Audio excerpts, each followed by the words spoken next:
my YouTube channel, Black Dragon Biker TV.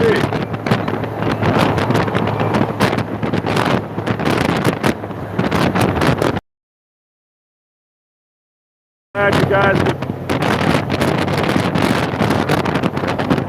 tune in.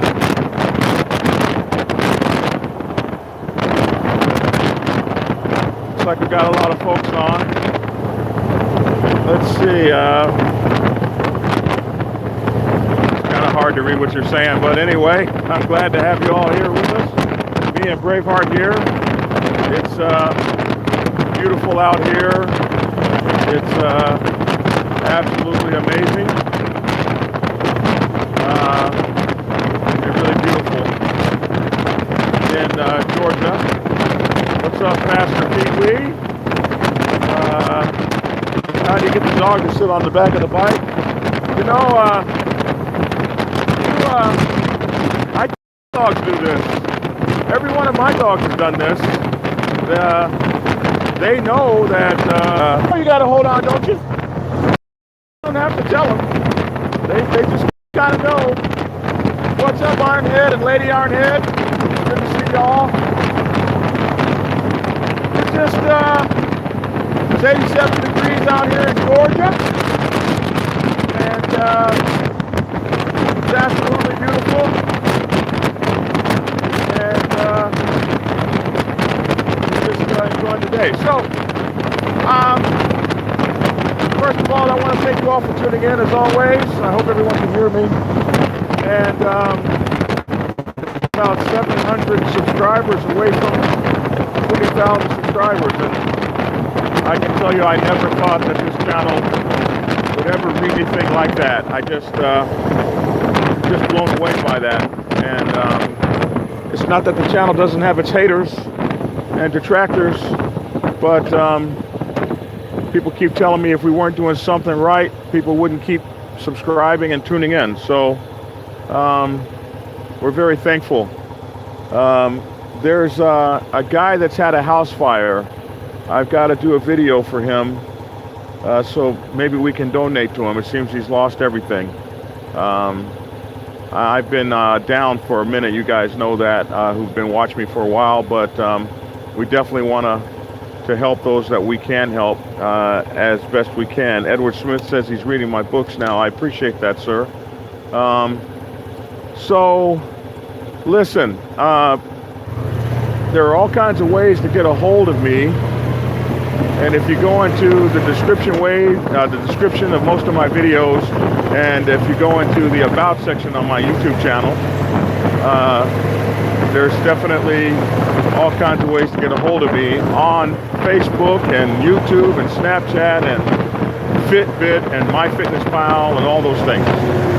The other thing I want to say is we appreciate all the PayPal donations and the donations through Patreon to help us keep the channel going and add new equipment, and getting ready to add a new recording device so that I can deal with the problem of my mouth syncing. In so many videos, this phone just doesn't capture my mouth syncing with the words and the audio, and that can be really difficult to fix in post-production. So there's a guy out there that is always on my case about my production. You know the guy, the great OCJ, Chuck Gines himself. So we will try to get better, as there seems to be a demand. All right, so when the young bucks get in your face. So here we are at minute 5:33 for those of you who are keeping track, and there are people that actually will write down what time I start actually speaking about the subject, so that other people aren't boy, that's fat. Aren't wasting their time. So let's see, 5:30, minute 6 o'clock, or minute 6:00. So I find it very interesting when these new guys come to the club, these young bucks, I call them, and somebody said they decided to assault 2 of his daughters, and I don't know what that's going on, but I'm hoping for the best, whatever this situation is. But I'm always surprised when these young bucks come to the club. And I love young bucks because the club can't grow without them. We need the young guys to come into the club. We can't become bigger and badder and take up more territory and spread our way of biking across the country and across other lands if we don't have new people. And I find that there's always going to be a generational thing between old people and young people. This generational thing that, I don't know, I think motorcycles are really cool because motorcycle clubs are the only place where you see young bucks and older folks get along at all. And then we're all in one group, you know. So that's the great part about it. But the part that kind of sucks about it is young bucks always want to get up in your face and find fault in everything that you've done to bring the motorcycle club where it is. They want to find fault in that. And they are so convinced that they can do it so much better.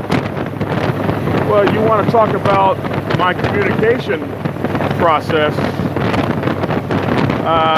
Well, we didn't have cell phones and pagers and IMs and motorcycles with phones on them where you can do video. Maybe my communication skills aren't where you think they should be in terms of technology. But we were getting down the road in a pack long before you showed up on your white horse. Way before you rode in on your tall pony with the silver star on your chest. We were getting this motorcycle club up and down the road using hand signals just fine. And folks were loving us for what we did. Just fine. And so now, here you come talking about everything that we're doing is so wrong.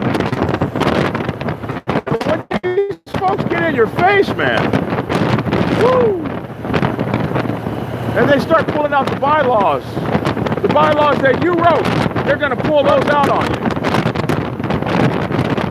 And I'm always amazed that when the young folks come in and they want to let everybody know about the sacrifices that they have given the MC, like the rest of us haven't sacrificed. So you work 60 hours a week for the last 2 years. And you're talking noise to a guy that's been in the club 35 years. The young bucks don't seem to realize that there was an MC that existed and got down long before they ever showed up. And that for every sacrifice they may have given, somebody else, somewhere else, at some other time, gave similar or more, or even more spectacular kinds of sacrifices. More so than they could probably ever imagine, because they're so into the me, and not into the we. That's my West Side W I learned when I was in California. But it's we, W for we, not W for West Side. It's we side. And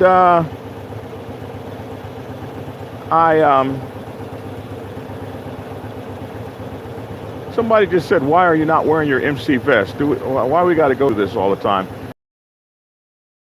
Reasons not to wear your MC vest.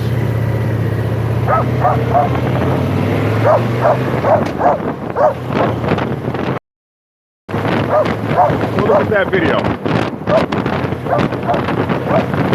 Right now I'm riding and I'm representing Black Dragon Biker TV. That's what I'm doing right now. Anyway,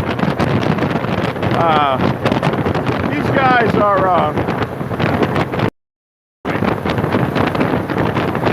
and I find that as an older guy in the motorcycle club, it's hard to hang on and sometimes keep my patience. I want to knock a young person the F out. Like somebody would ask me why I'm not wearing my vest. Like, sit your ass down. Get 29 years in the motorcycle club before you start asking silliness or pointing fingers or calling somebody out on what you think they're not doing right. In the Navy, we used to say,